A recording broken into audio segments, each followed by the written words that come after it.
গতকাল ত্রাণ দিতে গিয়ে বিজেপির যে সাংসদ আক্রান্ত হয়েছিল কিছু দুষ্কৃতিকারীদের হাতে এবং তারই সেই প্রতিবাদ কিন্তু রাজ্য জুড়ে তথা দেশ জুড়ে একটা হচ্ছে। রাজ্যের বিভিন্ন প্রান্তে কাল থেকেই কিন্তু অবরোধ শুরু হয়ে গেছে এবং সেই অবরোধের ছবি আজও দেখা গেল হুগলির ডানকুনিতে। ডানকুনির একদম একটা শপিং মল, যে শপিং মলের সামনে এবং ব্রিজটা ঠিক উঠছে সেই রকম জায়গায় কিন্তু আজকে সেই অবরোধের কর্মসূচি পালন করলো শ্রীরামপুর সাংগঠনিক জেলার ডানকুনির মণ্ডলের তরফ থেকে। আপনারা দেখতে পাচ্ছেন সেই ছবি যে এই জায়গায় কিন্তু অবরোধ চলছে এবং এই যে রাস্তা যেটা ডানকুনি থেকে ডানকুনি হাউজিংয়ের দিকে যাচ্ছে সেই রাস্তা কিন্তু যান চলাচল কিছুক্ষণের জন্য স্তব্ধ ছিল। ফলে পুলিশ এসে পুলিশের হস্তক্ষেপে এই যান চলাচল আবার পুনরায় কিন্তু স্বাভাবিক হয়েছে। এবং যেটা এখানকার নেতৃত্বরা জানাচ্ছে যে এই রাজ্যে যেহেতু একটা সাংসদ বা বিধায়কের সুরক্ষা নেই, তাহলে সাধারণ পাবলিক বা মহিলাদের কিভাবে সুরক্ষা থাকতে পারে, প্রশ্ন তুলছে এখানে প্রধান বিরোধী দল রাজ্যের বিজেপি থেকে। কি নেতারা বলছেন, ডানকুনি মণ্ডলের নেতৃত্ব কি জানাচ্ছেন সরাসরি আপনাদের শোনাবো। সারা ভারতবর্ষের কাছে পশ্চিমবঙ্গবাসী হিসেবে আমাদের মাথা হেঁট হয়ে গেছে। আজকে সারা ভারতবর্ষ জুড়ে এই প্রতিবাদ চলছে। গতকালের যে ন্যাক্কারজনক ঘটনা আপনারা প্রত্যেকে দেখিয়েছেন, আমরা দেখেছি যে সাংসদ এবং বিধায়ক পশ্চিমবঙ্গের নির্বাচিত প্রতিনিধি ওনারা, তাদের সঙ্গে যদি এরকম ব্যবহার করা হয়, মেরে মাথা ফাটিয়ে দেওয়া, রক্তাক্ত করা, তাহলে সাধারণ মানুষ, সাধারণ বিরোধী দলের কর্মীদের অবস্থা কী হতে পারে। আমরা চাই এই তৃণমূল সরকারটা অবিলম্বে উপরে ফেলে দেওয়ার জন্য সমস্ত মানুষকে এক হওয়ার আবেদন আমরা করি।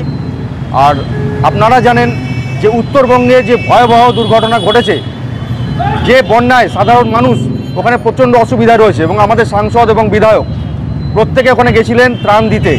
সেই ত্রাণ তো দিতে দেওয়া হয়নি, উপরন্তু তাদেরকে প্রচুর মারা হয়েছে, এত অত্যাচার করা হয়েছে যে তাদেরকে হসপিটালাইজড করতে হয়েছে। সুতরাং অনুমান করা যেতেই পারে যে সাধারণ মানুষ কী অবস্থা রয়েছে পশ্চিমবঙ্গের মধ্যে। আমরা দাবি করব অবিলম্বে 355 অথবা 356 ধারার পশ্চিমবঙ্গে গণতন্ত্রকে পুনরায় প্রতিষ্ঠিত করতে হলে এই তৃণমূল নামক যে জঞ্জাল দলটা পশ্চিমবঙ্গের বুকে রাজত্ব করছে, একে অবিলম্বে উপরে ফেলতে হবে। এবং প্রত্যেক পশ্চিমবঙ্গবাসীর কাছে আমাদের আবেদন থাকবে যে আপনারা দেখুন যে ত্রাণ পৌঁছে দেওয়া কত জরুরি, সেই ত্রাণ দিতে দেওয়া হচ্ছে না রাজনীতি করার নাম করে।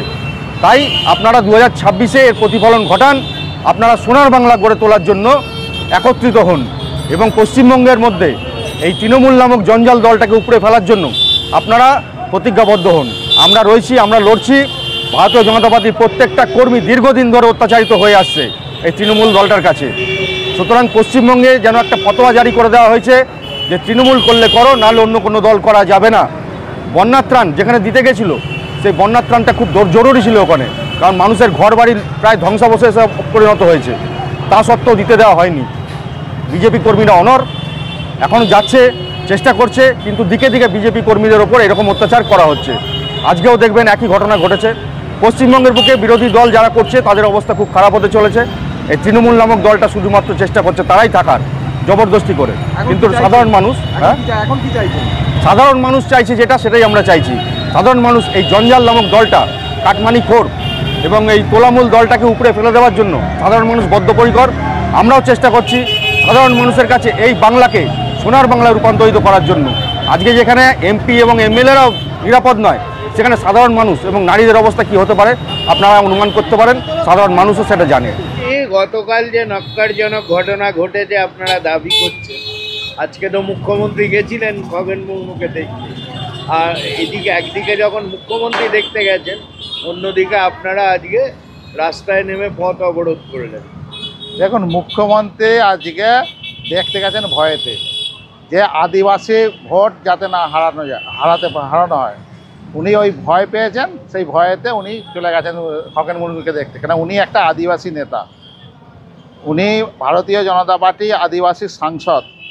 তো ওখানে যে উত্তরবঙ্গে যে আদিবাসী ভোট আছে, সারা পশ্চিমবাংলায় যে আদিবাসী ভোট আছে, যে আদিবাসী নেতাকে যেভাবে উপর হামলা হয়েছে, যেভাবে রক্তাক্ত করা হয়েছে, তা আদিবাসী সমাজ কিন্তু ওনাদের উপর খচে যাবে। তাই উনি সেই ভয়টা মাথায় রেখে উনি ওনাকে দেখতে গেছিলেন। না ভয়েই হোক, ভক্তিতেই হোক, যেভাবেই হোক উনি তো পৌঁছেছেন। হ্যাঁ, উনি পৌঁছাবেন তো। তাহলে আদিবাসী ভোট, সৌজন্যতার রাজনীতি কি ভুলতে বসেছে সবাই? সৌজন্য রাজনীতি যখনই হবে, যে সমস্ত লুঙ্গি বাহিনী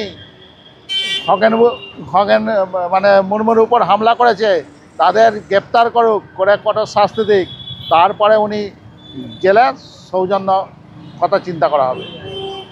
উনি কিন্তু ভোটের মানে জন্যে গেছে, যে আদিবাসী ভোট যাতে না আমাকে হারাতে হয়, তাই উনি দেখতে গেছেন খগেন মুর্মুকে। আপনারা এখন কি চাইছেন? আমরা চাই যারা হামলা করেছে তাদেরকে গ্রেপ্তার করতে হবে, এবং যে তৃণমূল হারমাত বাহিনীরা যারা আমাদের সাংসদের উপর হামলা করছে, কর্মীদের উপর হামলা করছে, তাদের অবিলম্বে শাস্তি দিতে হবে, এটাই আমরা চাই। তার প্রতিবাদে সাধারণ মানুষ ভারতীয় জনতা পার্টির সঙ্গে একত্রিত হয়ে এই অবরোধটা করেছে। এই নক্কারজনক ঘটনার প্রতিবাদ সারা বাংলায় না সারা ভারতবর্ষে হচ্ছে। এর বিরুদ্ধে মানুষ সোচ্চার রয়েছে। তারা একটাই কথা বলছে, আগামী 2026-এ দল বেঁধে পদ্মফুলে ভোট দেবো, এই অত্যাচারী, স্বৈরাচারী, ধর্ষণকারী, বালি চুরি, কয়লা চুরি, চাকরি চুরি সরকারটাকে পাল্টে দেবো। সিঙ্গুরে যখন মমতা বন্দ্যোপাধ্যায় আন্দোলন করেছিল তাকে চুলের মুঠি ধরে তুলেছিল, এটা হাওড়া ব্রিজে ছেড়েছিল, কিন্তু এরকম রক্তক্ষয়ী অবস্থা কোনোদিন হয়নি। যে প্রাণ দিতে গিয়ে শুনুন, সবচেয়ে মজার জিনিস আপনারা বিভিন্ন বৈদ্যুতিক যন্ত্রে দেখতে পাবেন, কোনো সাংসদ কোনো এমএলএ বলছে প্রাণ দিতে কার পারমিশন নিয়ে গেছে, তাদেরকে আমি কি বাংলাটা লিখে দিয়েছে বাংলার মানুষ, দলিল করে দিয়েছে? তারা এই কথা বলছে, তাদেরকে জিজ্ঞেস করতে হবে, জনগণের কাছে দলিল লাগাতে হবে তাদের নামে এটা লেখা আছে কিনা। ভয়ঙ্কর প্রাকৃতিক বিপর্যয়ে উত্তরবঙ্গের মানুষ যখন দিকবেদিক শূন্য, মৃত্যু মিছিল, সেই সময় রাজ্যের মুখ্যমন্ত্রী কলকাতার কার্নিভালে নাচতে ব্যস্ত। পরের দিন মালদা উত্তরের আদিবাসী সাংসদ, দুবারের সাংসদ খগেন মুর্মু এবং পশ্চিমবঙ্গ বিধানসভার চিফ হুইপ ডক্টর অধ্যাপক শঙ্কর ঘোষ যখন পরিস্থিতি কতটা ক্ষয়ক্ষতি হয়েছে, কতজন মানুষ মারা গেছে, সেখানে যখন পরিস্থিতির তদারকি করতে যান, পরিকল্পিতভাবে তৃণমূল কংগ্রেসের হারমাদ বা জেহাদিদের দিয়ে যে নক্কারজনকভাবে আক্রমণ করা হলো, খগেন মুর্মু রক্তাক্ত হলেন, শঙ্কর ঘোষ আক্রান্ত হলেন। তাদের সিকিউরিটির সামনে একজন সাংসদ, একজন বিধায়ক পশ্চিমবঙ্গে যদি সুরক্ষিত না থাকে, তাহলে সাধারণ মানুষের নিরাপত্তা কোথায়? আজকে তৃণমূল কংগ্রেসকে বুঝতে হবে, ভাবতে হবে, তারা যদি ওই বাউন্ডারি বা বর্ডার এলাকা দিয়ে বাংলাদেশের জেহাদিদের ঢুকিয়ে ফলস আধার কার্ড, ভোটার কার্ড করে দিয়ে তাদের ভোট ব্যাংক তৈরি করে রেখে যদি ভাবে বুথ ক্যাপচার করবে, বিজেপি নেতা কর্মীদের আক্রমণ করবে, বিজেপি পার্টি অফিস জ্বালাবে, সাংসদদেরকে মারবে, সারা ভারতবর্ষে বিজেপি ক্ষমতায় রয়েছে, ভারতবর্ষের 20টা রাজ্যে বিজেপি ক্ষমতায় রয়েছে। বিজেপি বিভাজনের রাজনীতি করে না, বিজেপি হিংসার রাজনীতি করে না। কিন্তু মমতা বন্দ্যোপাধ্যায় বা তৃণমূল কংগ্রেস যদি ভেবে থাকে এই রক্ত নিয়ে রাজনীতি করবে, সন্ত্রাস নিয়ে রাজনীতি করবে, তাহলে মমতা বন্দ্যোপাধ্যায় মূর্খের স্বর্গে বাস করছে। এখনও কেন ওই সমস্ত জেহাদিরা যারা আক্রমণ করলো, যাদেরকে চিহ্নিত করেছেন বিরোধী দলনেতা, যাদেরকে চিহ্নিত করেছেন আমাদের রাজ্য সভাপতি এবং পুলিশের যারা ইনফর্মার রয়েছে, পুলিশের আইবি ডিপার্টমেন্ট, তারাও জানে কেন এখনো পর্যন্ত ঘটনার একদিন হয়ে যাওয়ার পরও সেই সমস্ত জেহাদিরা, সেই সমস্ত আক্রমণকারীরা, সেই সমস্ত গণতন্ত্র বিরোধী জেহাদি শক্তি এখনো পর্যন্ত শেল্টারে রয়েছে।